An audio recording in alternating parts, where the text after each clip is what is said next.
కాకరకాయ ముక్కలు ఒక పావు కిలో శుభ్రంగా కడిగి కొంచెం ఎండకు పెట్టి తీసి కట్ చేసి పెట్టుకున్నానండి.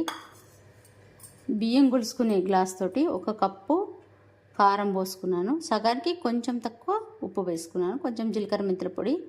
ఇది ఎల్లిపాయలు పొట్టు తీసి బరకగా మిక్సీ పట్టుకున్నది.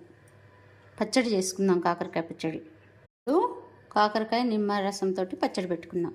కారం, ఉప్పు, జీలకర్ర మెంతుల పొడి, పసుపు, బరక పట్టుకున్నది ఎల్లిపాయ అంతా కలుపుకుందాం.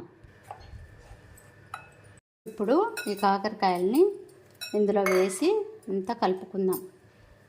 ఈ నిమ్మరసం అండి 8 నిమ్మకాయ రసం తీసుకొని ఇందులో పోసుకొని మీకు ఎప్పుడు కావాలంటే అప్పుడు 3 రోజుల తర్వాత పోబెట్టుకోండి. అంతే అండి, నిమ్మకాయ కాకరకాయ పచ్చడి రెడీ.